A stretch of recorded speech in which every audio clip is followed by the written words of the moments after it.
I'm Cursing Mushroom, and welcome to another Destiny 2 video.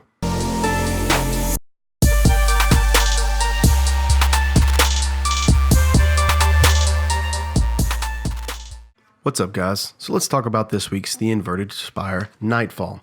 So the modifiers are going to be time warp rings. Pretty much you jump through the rings and you get your time back. That's going to be the only way you can get your time back. And then momentum. When you move, you regenerate health, and then when you stop moving, your health does not regenerate. So make sure you're on the move at all times. If you have to stop behind cover or somewhere where you can't be shot by an enemy. There were sometimes me and my friends as we were playing, we got killed because of that. So make sure you remember that. And if you do have like a warlock, for instance, have them put rifts in stationary positions, maybe behind cover, so that way you guys can coordinate and stuff like that. In this video, I'm going to show you where all the rings are, okay, all their locations and how to obtain them the best way. Now, there's 3 areas in which you obtain rings, and then all these other areas are instances you can run through for the most part. The first part where you get the rings, now you'll see it, it'll be on the screen, and I'll put some caption up there so that way you can see everything, and you'll know because I'm going to be playing music and stuff like that, so that way you don't have to hear me talk the whole time. But I'm going to explain it, I'm going to show it to you, it's going to be labeled so that way you know ring location 1, 2, and 3, okay?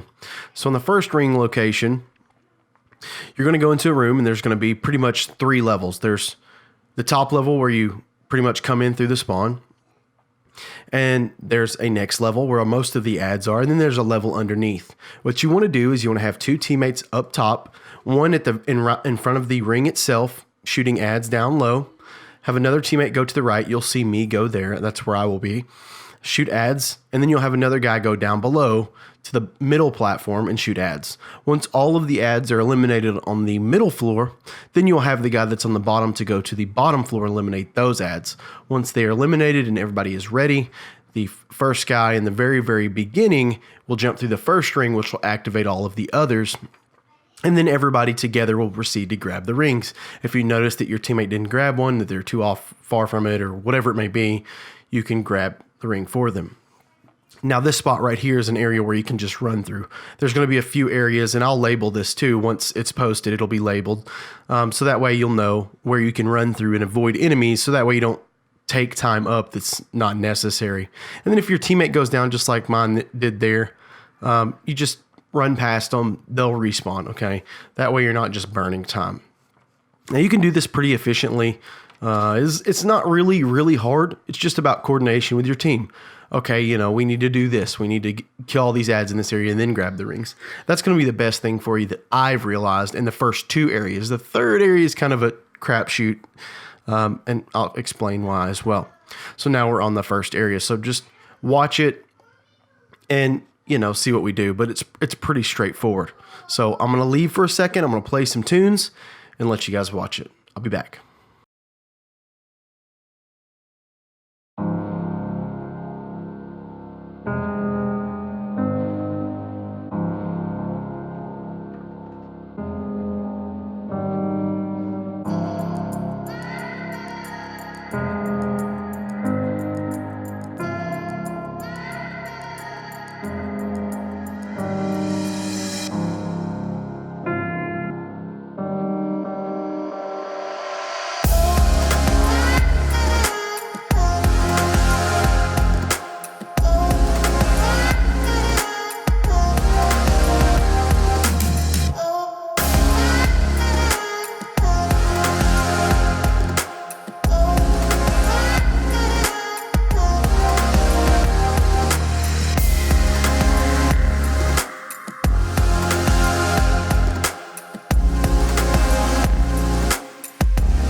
guys. So as you've seen, pretty much we did exactly what I was explaining to you. It's pretty simple. Just kill the ads first, grab the rings as a team, make sure everybody's split into their location that they need to be to grab the rings.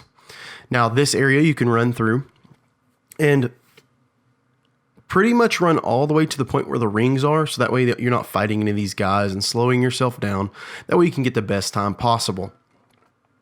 Also, in the next area, what you'll want to do is clear the ads like we did before.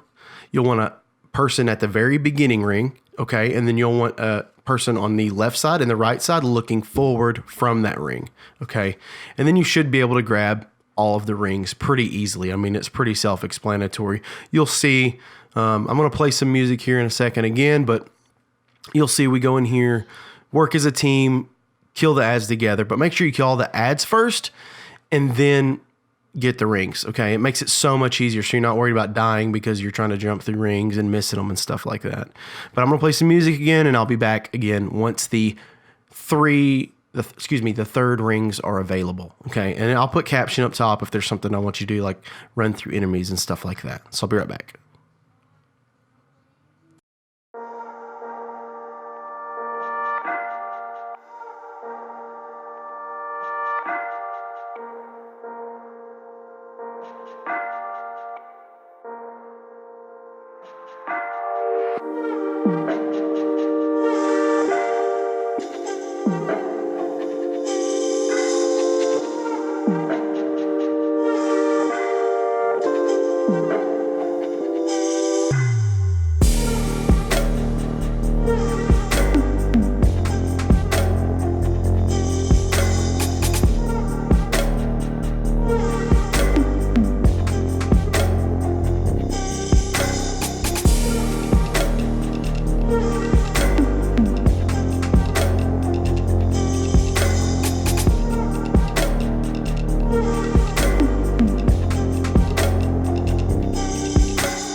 All right, guys, so as I've got it up here on the screen, you just avoid these enemies and go to the next ring location. The only reason that we actually engage with them is because one of our friends died, and we decided just pass the time, you know. But you can actually go through these and improve your time. You don't have to actually worry about them. But the next ring location is the one I want to talk about because it's kind of it's a cluster, to be honest with you. You have a couple options here. You can do as we do, and we just run through it and get the ones that we can and move on. Or you can kill the ads and grab every ring. Now, to be completely honest, because of how the system works with all those gears and stuff winding, it's kind of hard to not be hit by them, but I could see it being beneficial to some players to maybe destroy the enemies first. Now, I'm not talking about these in the area that I'm in now. I'm talking about the enemies in the next area where the big drill is in the center. So be mindful of that. There's 3 levels. There's a bottom, middle, and top, and you want to have each teammate on each section. As we do here, once everybody's ready, one person will jump through the hoop, and we'll split and divide and conquer. But it's a cluster, to be honest. We all pretty much died except one person, so be mindful of that. Grab as many as you can. If your teammate dies like mine did, I'm like, well, I'm going to try to go down here and grab these. And it's a pain, let me tell you. If I wasn't a hunter and had that right there, oh, it would have been rough. Okay, I made it. But just be mindful of that. I mean, we're at 12 minutes right now, so you've got plenty of time, okay? And now for the boss engagement, if you want to kill the boss quickly, okay, what I recommend doing, as we do now, not everybody's got full power ammo, so we could have probably killed him a lot faster. You can actually skip phases by doing a bunch of damage and stunning him before he goes anywhere this first phase, so you can do a ton of damage. So what we did is one of my teammates is a Titan with the solar shoulder charge, which makes it where you do increased damage for a short period of time, and that's everyone. So what he does is he shoulder charges, and then I use my bow to anchor him, and then we just try to flinch the crap out of him with what power ammo we have before he moves on. As you can see, we do a ton of damage, and we get pretty much through the boss fight relatively quickly. I mean, you were looking at 11:40 right now on time, and we beat it at like 9:30. So, I mean, realistically, about 2 minutes for the boss fight. That's pretty good. That's pretty good for just me not being a main, hunter and him not being a main Titan or a warlock. So it's all kind of sporadic. But if you see here, we're doing just a massive amount of damage, and he decides that he wants to move. It's like, okay, he's immune now. So be mindful that he will go immune, and then you'll go down to the next level. And the little platforms, if you see, watch me, I'll get on one. There's one that's really short, and I've said it in a video before. Most people don't realize it. You stand on the pedestal behind it, and you can literally crouch when he's shooting at you, and then, excuse me, and then stand on it so he doesn't burn you with fire. So if you see, I can just realistically just shoot him, and never have an issue. And then when he starts shooting at me, I will crouch and go for cover. Since you take a lot of damage here, just make sure, since you can't run, to just crouch until you go to the next phase, and then you can, hide and all that stuff. But other than that, Guardians, I hope you enjoyed the video. If you did, give me a thumbs up, and please give me a thumbs up if you enjoyed it, because it helps the channel. Other than that, again, like I said before, guys, hope you enjoyed it. Subscribe to the channel with that little red bar down there, and hit the bell to the side to be notified when I post new videos. Cursing Mushroom out.